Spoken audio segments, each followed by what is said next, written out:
حبايبي الحلوين، مش معقول يبقى احنا في موسم البرتقال وما نعملش كيكة الطيبين الحلوة اللي كل ريحتها بتملى بيوتنا. يلا نسمي الله ونصلي على الحبيب، قلبك يطيب ونبدأ مع بعض. المكونات معانا 3 بيضات يكونوا بدرجة حرارة البيت، يعني ما يكونوش من التلاجة ونستعملهم على طول، هتهبط الكيكة. معانا 3/4 كوباية سكر، وما تكتريش عن كده علشان ما يبقاش طعمها حلو قوي وتلزق منك. نقطتين فانيليا. تمام، هنضرب السكر مع الفانيليا مع البيض لغاية لما يبيض خالص. كلنا بنحب نستعمل قشر برتقان، فأنا بحب أعمله بالمبشرة بالطريقة دي. بفتكر قوي ماما أما كانت بتعملها بالطريقة دي، بس أهم حاجة علشان الكيكة بتاعتنا ما تبقاش مرة أو اغمقت من جوه ما نستعملش البرتقان الحتة البيضة. أول ما تحس إن الحتة البيضة ظهرت استوب على كده وتدوري البرتقانة، هي معلقة واحدة بس بنستعملها. بناخد بشر البرتقان وننزل بيه على الخليط اللي هو البيض، السكر، الفانيليا مع بعض، وبنضربهم لغاية ما الخليط ده بيبقى لونه أبيض فاتح. تمام، ده بيساعد على إن الكيكة بتبقى مرتفعة وكمان ما تغمقش من جوه. هنستعمل 3/4 كوباية زيت، ومعانا مكعب واحد زبدة أو سمنة المتوفر عندك. هنضربهم مع بعض لغاية لما الخليط يبدأ يتقل ويبيض بالطريقة دي. هنجيب بقى البرتقان وهنعصره بالطريقة العادية خالص في المعصرة اليدوية.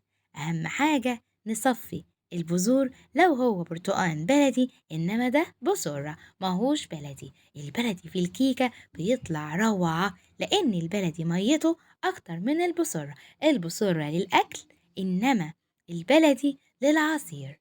تمام، عشان نبقى عارفين الفرق ما بينهم. لو انتوا عايزين تعملوا عصير يبقى هنستعمل البلدي اللي هو جواه بذر، إنما لو للأكل يبقى البسرة. هناخد عبارة عن مج وربع من المج العادي بتاع الشاي. المج ده كبير شوية، يعني بالجرام 250 جرام عصير برتقان.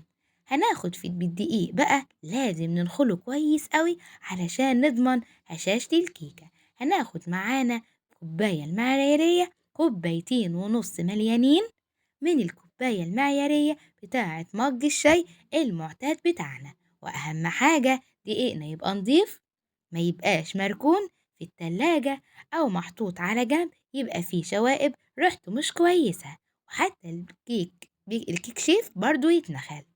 تمام، هنقلب كل المواد الجافة بتاعتنا وما ننساش رشة الملح بتاعتنا على الدقيق، ونقلب كل ده مع بعضه ونحطه على جنب كده مع الخليط.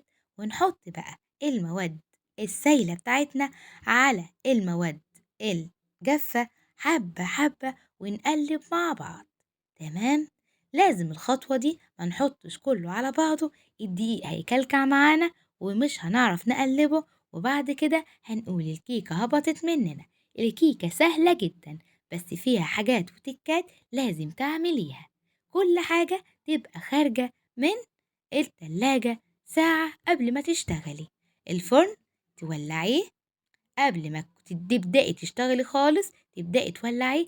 بعد ما يسخن تهديه، قبل ما الكيكة تدخل تبدأي بقى تعلي الحرارة نص نص، ما تدخلش الكيكة تحمر من فوق ومن تحت وتلاقي جوه ني مش مستوي، وبعد كده نشتكي مع بعض.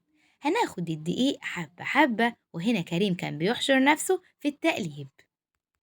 نقلب مع بعض بالراحة وفي اتجاه واحد حبة بحبة من المواد الجافة على المواد السائلة، ونضربهم حبة حبة لغاية لما الخليط ينعم خالص والدقيق محدش يظهر خالص.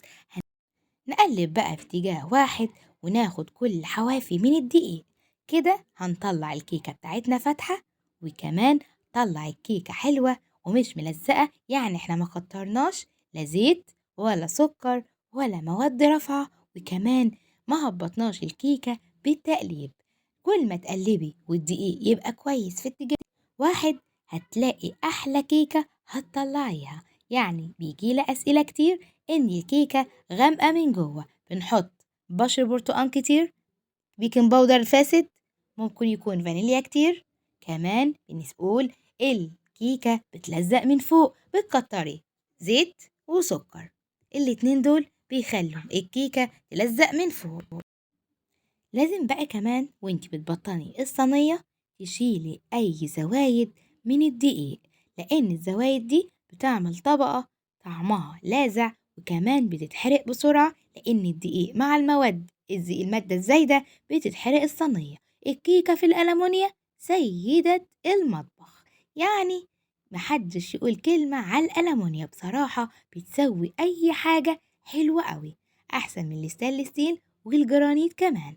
هننزل كل الخليط بتاعنا في الصينية مدهونة مادة دهنية، سمنة أو زبدة، ومتعفرة بالدقيق، وشايلين أي دقيق زيادة. نخبط الصينية كده على الرخامة، نطلع أي هوا منها، وبخلة أسنان رايحين جايين نشيل أي هوا.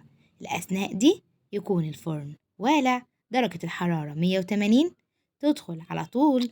أول ما تشم ريحتها تبدأي توطي النار، تبدأي بكده لغاية لما نطلعها ونقول تا تا تا تا بسم الله ما شاء الله. الكيكة بتاعتنا طلعت ببركة بسم الله، حاجة كده خطيرة، يستاهل بقكم.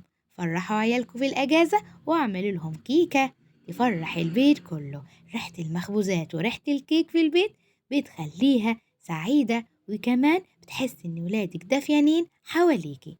بحب لون الكيكة، اللون ده بحس إن هو كده بيخطف قلبي. شايفين ما هبطتش؟ الشقشقة اللي فوق دي تدل إن هي ناجحة من جوه ومستوية. وكمان السكين أنا ما قدرتش أستنى لما تبرد، فتحتها وهي سخنة علشان أوريكم طراوتها. اسفنجية ولونها جميل من جوه، البرتقال بصراحة أحلى حاجة للكيك. شايفين الجمال؟ لو وصلتوا لهنا اشتراك في القناة لو أول مرة تشوفوني، وياريت ما تنسونيش في اللايك والشير، التعليق الحلو منكم، وما تنسوش متابعة البيتش في يومك أحلى مع سو، وكمان متابعة على الانستا برضو يومك أحلى مع سو. بجد بجد بفرح بتعليقكم، وكمان بفرح بكل حاجة بتعملوها وبتوروها لي على الصفحة. يلا أسيبكم كده كل واحدة فيكم تقوم تطلع البرتقان بتاعها وتعمل أحلى كيكة تفرح ولادها وأسرتها. يا رب دايما فرحانين. دمتم في رعاية الله وفضله.